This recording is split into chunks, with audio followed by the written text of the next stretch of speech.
Controlled Chaos here. I have a great video for you City Heroes players. This one is about the Freedom server. The Freedom server has a new launcher that they've created themselves, and this is an amazing launcher. And they've stated the reason they did their own launcher is because they don't want to have to deal with bugs that happen with the other launchers that allow you to use multiple manifests. And those launchers, those bugs are always going to be there. And the reason being is because of the incompatibility between I-24, I-25, and I-26. So with that being said, you'll run into issues where you'll be able to log on to some servers, but not other servers. It just won't let you do it sometimes. There's other things that we'll run into, and I run into this a lot. And that is when you go to take screenshots. It will only let you do so many screenshots because you have so many different versions of the build of the game set up with that launcher. So them having their own independent launcher gets rid of all those bugs. They don't have to worry about that, and they can focus more on actually making content for their game. And they have that content being done. They are working on that, and this video will cover that too. But first, let me show you this new launcher.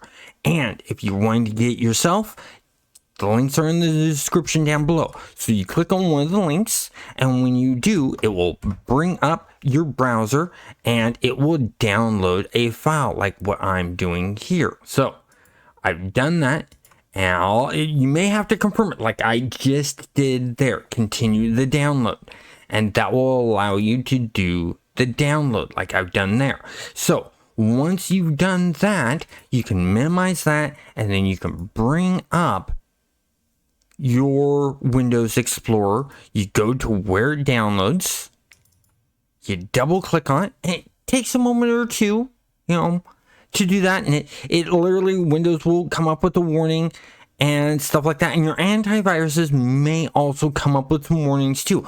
But Blood has stated that they have sent the files of the executable to a lot of the antivirus companies so that it doesn't cause a false positive flag for these antiviruses. So as you can see here, I'm just going through and I'm choosing where I want to go. Now on my system, because I play on so many different servers, I have created my own folder for City Heroes alone. Now all you need to do is just select the main folder you want to go into, and it will create a Freedom folder there. So I selected my City Heroes here. I click OK.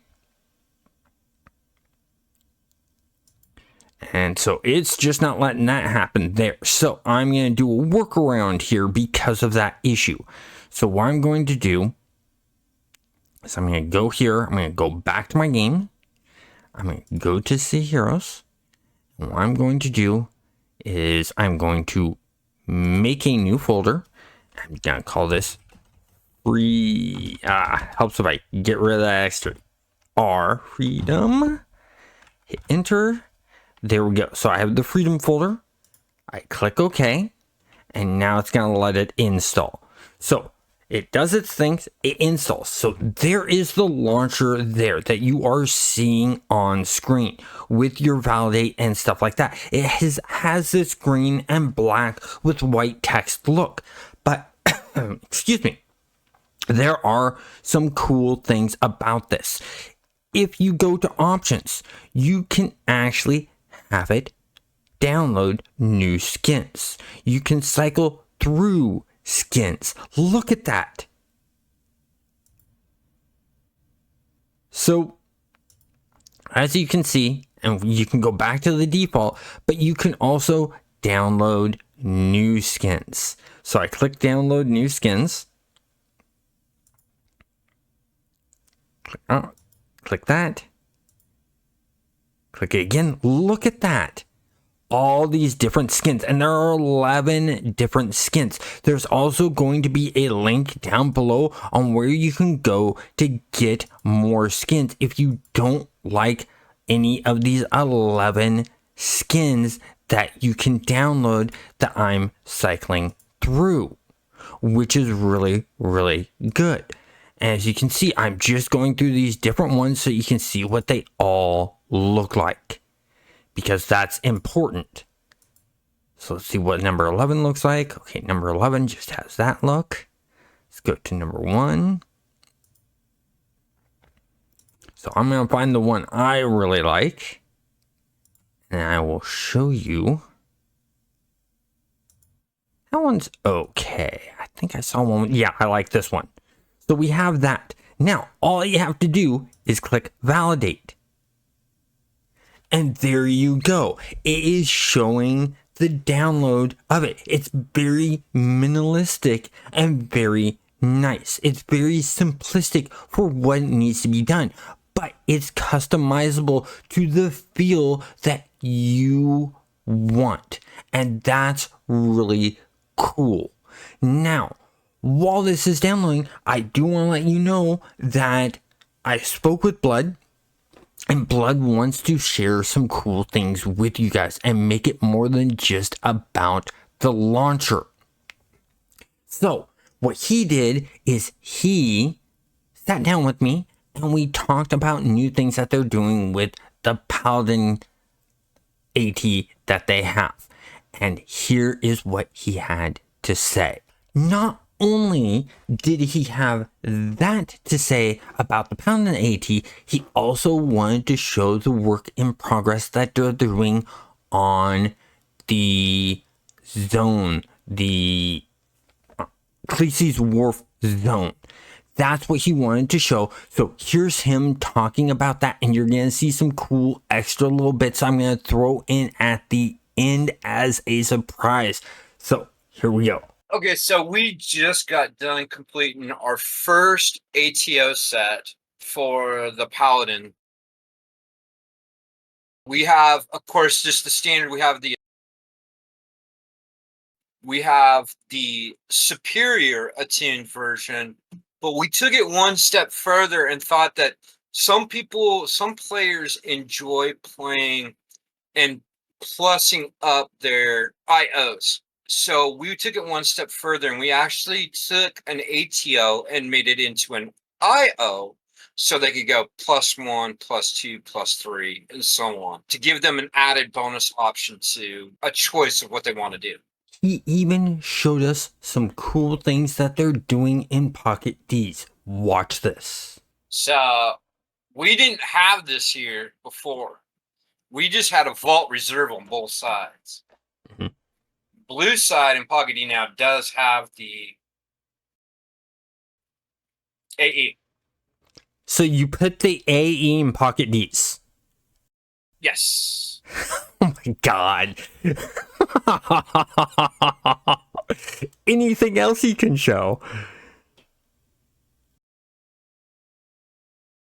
We have a merit vendor in here. Oh, Jesus. So this is just, we have to update the recipe manifest for the merit vendor in here.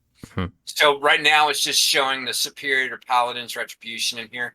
And all it is just a recipe for them. Mm-hmm. Well, that's just a matter of just applying a patch with the recipe update list, is it? Yeah. But and I take it the recipe update list is just a spreadsheet. Kinda, yeah. It's a little bit more involved than that, but yes. Yeah, most of the times it's spreadsheet type stuff just to make development easier. What you're seeing on screen right now is the screen of what the GMs and developers use when interacting developer-wise for the game, being able to jump around to different zones and check things out and stuff like that. They have more than just this, but I thought I would show you this, and I got the okay from Blood to show you this. The next thing that we show off here is Khaleesi's Wharf, and it is in the process of being worked on by them. So the other servers that you see that have Khaleesi's Wharfs, they had to do work to get them fixed up and going too. So this shows how much was actually missing and stuff like that. But watch this. Now, who's doing the construction of this? Is this you doing the construction of it? Or is it Sensei doing the construction of it? It is him, and we have another person that is doing learning. That's learning. So you have a third developer that's in the learning phases. Yeah, he's doing more of the graphic stuff for us right at this point. But he's starting to learn the 3D animation stuff. So he's learning the animation side of things? He will be eventually, yeah. See how you just kind of fall out of the sky? Yeah. So there's an entire building missing. So wait a second.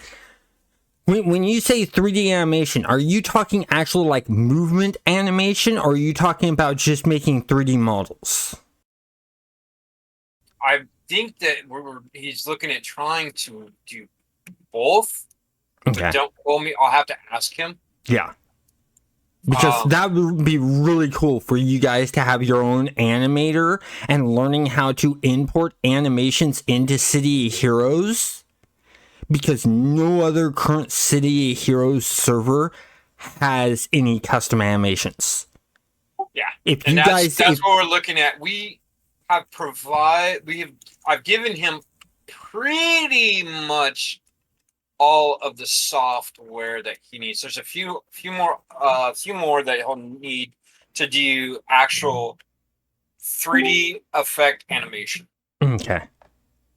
But that'd just be really, really cool if you guys would be able to pull that off. Yeah, definitely. Now, for those of you that have stayed around this long, here's an extra little snippet of what else they're working on the Freedom server. Check this out. Screen. Yeah, I see it. That is going to be a Paragon Tier 1 reward. Only allowed to get one of them. So, that salvage right there will unlock a level 50 for you. Oh, that's going to be cool. So, what we've done is that you will be able to unlock a level 50, and I think you get like 125 or 130 million infamy with it. But we also made it attainable once every 24 hours. I think it's once roughly every 24 hours. And right now, it will be in a Lady Grey task force. So upon completing a Lady Grey, you'll be able to get one of these, and it will be account bound, meaning that you could email it to yourself, but not outside of your account. You know what I mean? Yeah, definitely. So basically what you're saying is when you create an account, you'll get one of these, but then if you do the Lady Grey task force, you can get another one and email it to another character to make that character level 50. Yes. Okay. Wow. So basically what you're doing is you're taking what Purgatory has done, which is give you one level 50 character because you're a small server, and then you're adding that in as an automated system instead of a GM or developer having to do that. And then you're taking even a step further by allowing players to do something in game to earn more. Yes. That is awesome. What will end up happening is that all task force that are level 45 through 50 or above will eventually get this, and it will only be collectible one time within I think we have it set at a 24-hour period. Now, all of this information is really, really cool and nice to know. I hope you guys enjoyed it as much as I did. I hope you guys liked the new launcher. Comment down below what you think. Have a great day.